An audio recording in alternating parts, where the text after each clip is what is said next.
ओम नमः शिवाय, हर हर महादेव, जय महाकाल। आप सबको पता है सावन का बहुत ही पवित्र महीना चल रहा है। मेरे देव आदिदेव महादेव जी की कृपा सदैव आप भक्त पर यूं ही बनी रहे, आपकी सारी मनोकामनाएं पूरी हो, यही मैं महादेव जी से प्रार्थना करता हूं। अगर आपके घर में बल, बुद्धि, विद्या, धन और आपकी अगर कोई मनोकामना है जो अधूरी है, काफी समय से पूरी नहीं हो रही है, तो वो दिन आ चुका है जिस दिन आपको ये उपाय करना है।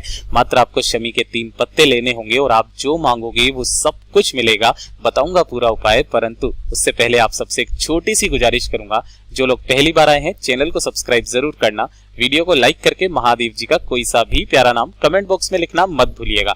पूज्य गुरु जी की कथा से सुन करके और समझ करके अच्छे से आपको बताने का संपूर्ण प्रयास करूंगा, तो ध्यान से सुनना, समझने की कोशिश करना। इस पूरे वीडियो के अंदर हम लोग 4 महा उपाय के बारे में बात करेंगे जो कि आपकी अलग अलग कामना पूर्ति के लिए सिद्ध होंगे। ठीक है, सबसे पहले चलते हैं पहले वाले उपाय की तरफ। ठीक, देखिए पहला वाला उपाय किन लोगों को करना है। अगर आपको लगता है आपके घर में किसी को बल की, साथ ही साथ बुद्धि, इसके साथ विद्या की जरूरत है ना, तो आपको ये वाला उपाय करना है। अपने बच्चों के लिए, अपने पति के लिए, अपने बेटों के लिए, किसी के लिए भी आप इस उपाय को कर सकते हैं। कोई भी, जितनी भी माता बहनें हैं वो इस उपाय को कर सकती हैं। ठीक है, साथ ही साथ इस वाले उपाय से आपकी धन प्राप्ति की भी समस्या हल होती है। आप सबको पता है गणेश जी जो है वो रिद्धि सिद्धि के दाता है। आपको बल, बुद्धि, विद्या, धन सबकी प्राप्ति होगी मात्र एक उपाय से। ध्यान से सुनना कैसे करना है। आपको चतुर्थी के दिन इस तरीके से लेने होंगे 3 शमी के पत्ते। ठीक है ना, काफी सारे लोग गलती करते हैं, इसे एक शमी का पत्ता समझ लेते हैं। अभी भी मैं देख रहा हूं इतने उपाय डालने के बाद में भी। तो आपको ये एक शमी का पत्ता नहीं होता है, आपको यहां से तोड़ना है, ये पूरा एक शमी का पत्ता ले लेना। इस तरीके से आपको कितने लेने हैं? 3 शमी के पत्ते। ठीक है, 1 लोटा लेना शुद्ध जल। ठीक है, अपने घर का शुद्ध जल लेना, लेकिन इसके अंदर बाहर का जल काम में मत लिया करो, ना ही मंदिर का जल काम में लिया करो। ठीक है, और मैं तो ये कहूंगा कि शमी का जो पौधा होता है ना, जब शमी के पौधे ने और साथ ही साथ मंदार के पौधे ने महादेव जी की प्रार्थना करना स्टार्ट किया, तो महादेव जी ने इनको एक वरदान दिया था कि अगर कोई गलती से भी शिवलिंग पर शमी की पत्ती या मंदार का पुष्प समर्पित कर देगा तो उसे 1000 अश्वमेघ यज्ञ का पुण्य प्राप्त होगा। ठीक है, तो मेरी आपसे एक ही गुजारिश है, जितनी भी माताएं बहनें हैं वो चाहें तो एक शमी का पौधा अपने घर में जरूर लगाएं और प्रदोष काल में एक दीपक इस पर जरूर लगाया कीजिए, गाय के घी का, गोल बत्ती का। ठीक है, तो ध्यान से सुनिएगा। 3 शमी के पत्ते लेना और 1 लोटा लेना शुद्ध जल। इन्हें लेकर के पहुंच जाना मेरे देव आदिदेव महादेव जी के मंदिर शिवलिंग के पास। अब ध्यान से सुनना, इस उपाय को करने का एक खास नियम है, तरीका है, उसी तरीके से आप इस उपाय को करना। ठीक है ना, आपको उत्तर दिशा यानी कि नॉर्थ डायरेक्शन की तरफ मुंह करके यहाँ पर बैठ जाना है। ठीक है ना, सिंपली आप बैठ जाना। सबसे पहले आप क्या करना, जो आपने 3 शमी के पत्ते लिए हैं ना, उन्हें आपको 3 जगह समर्पित करना है। जो पहला वाला पत्ता होगा वो आपको समर्पित करना होगा सबसे पहले जलाधारी पर, है ना। किस तरीके से समर्पित करोगे, जो उसकी डंडी रहेगी ना वो ऐसे लटकी हुई रहनी चाहिए जलाधारी से, और जो पत्ती का मुख रहेगा वो शिवलिंग की तरफ रहेगा। तो पहली पत्ती आपने यहां पर समर्पित कर ली। दूसरी पत्ती जो आप समर्पित करोगे वो करोगे भगवान गणेश जी का स्थान, जो ये राइट साइड का जो भाग होता है ना, ये होता है भगवान गणेश जी का स्थान शिवलिंग का। आपको यहां पर समर्पित करना होगा कुछ ऐसे करके, लेकिन यहां पर आपको गणेश जी का एक बहुत प्यारा सा नाम स्मरण करके रखना होगा, वो है मयूर ध्वज। ठीक है, यहां पर स्मरण करना, और उसके बाद आपको एक जो शमी पत्र बचा है उस एक शमी पत्र को महादेव जी की शिवलिंग के ठीक ऊपर इस तरीके से समर्पित करना कि डंडी आपसे विपरीत दिशा में हो। ठीक है, अब उसके बाद में आपको करना क्या होगा, जो आपका दाहिना हाथ है उस दाहिने हाथ को इस जो गणेश जी के स्थान पर आपने ये समर्पित की है ना शमी पत्र, उस जगह पर आपको अपना दाहिना हाथ रखना है और दाहिना हाथ रख के इसी पत्ती के ऊपर उस व्यक्ति का नाम और गोत्र बोलना है। किस व्यक्ति का? उस व्यक्ति का नाम और गोत्र बोलना है जिसे बल, बुद्धि, विद्या, धन की जरूरत है। ठीक है ना, उसका नाम और गोत्र बोल करके अपनी कामना बोलना, और कामना करने के पश्चात आपके पास में जो 1 लोटा शुद्ध जल है उसे अपने दोनों हाथों में पकड़ना। ठीक है ना, अब इसी 1 लोटे से आपको 3 जगह पर जल समर्पित करना है जहां पर आपने शमी पत्र समर्पित किया है। सबसे पहले आप जो जल समर्पित करोगे वो कहां पर समर्पित करोगे? जलाधारी वाली बेलपत्र पर। लेकिन समर्पित करने का एक तरीका, आपको 3 बार थोड़ा थोड़ा सा जल यहां पर छोड़ना है। ठीक है, उसी 1 लोटे में से 3 बार जल आपको भगवान गणेश जी वाली जो जगह है वहां पर आपको समर्पित करना है, और उसी तरीके से उसी लोटे में से 3 बार में जल आपको समर्पित करना होगा मेरे देव आदिदेव महादेव जी के ऊपर। किन महादेव जी के नाम से? तुम रुका महादेव जी के नाम से। तुम रुका महादेव जी के नाम से समर्पित करना, ठीक है ना। इसे समर्पित कर देने के पश्चात आपको भगवान जी से आज्ञा लेकर के अपने घर की तरफ वापस चले आना है। ये वाला उपाय सिर्फ और सिर्फ चतुर्थी के दिन ही किया जाता है। जो व्यक्ति इस उपाय को कर लेता है उसकी सारी मनोकामनाएं पूरी जरूर होती है।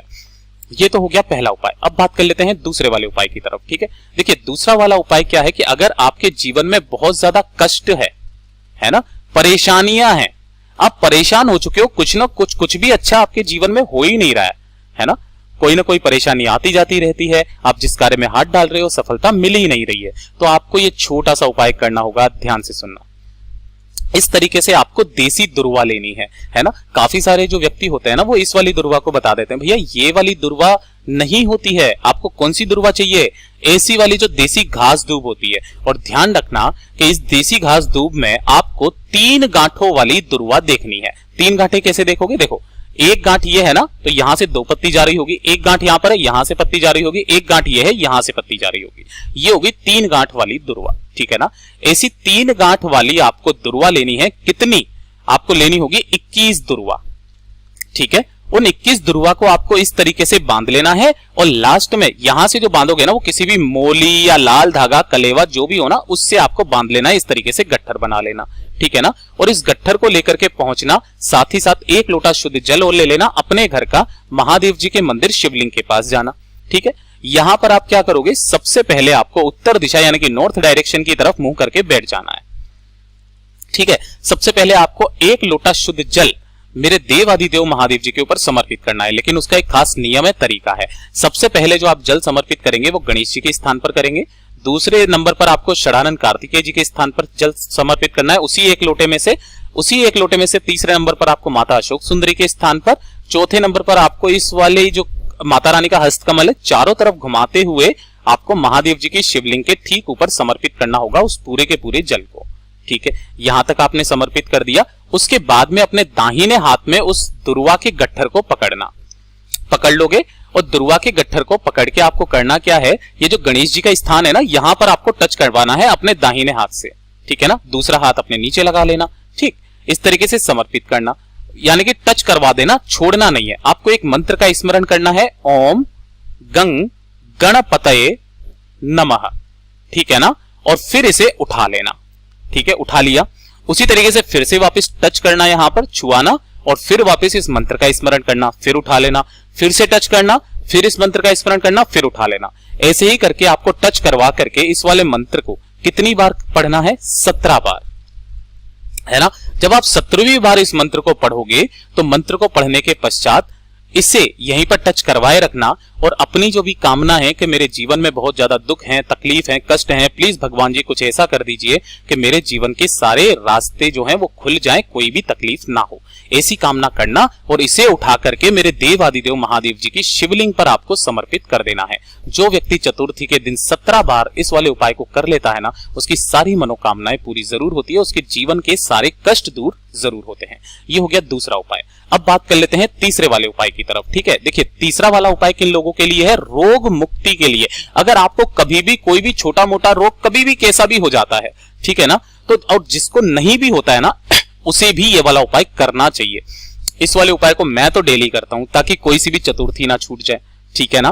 तो आप इस वाले उपाय को डेली करना स्टार्ट कर दीजिए, कभी भी कोई बड़ा रोग आपके जीवन में नहीं होगा, आप हमेशा रोग मुक्त रहोगे, ठीक है ना। ध्यान से सुनना कैसे करना है। आपको लेनी होगी इस तरीके से दुर्वा।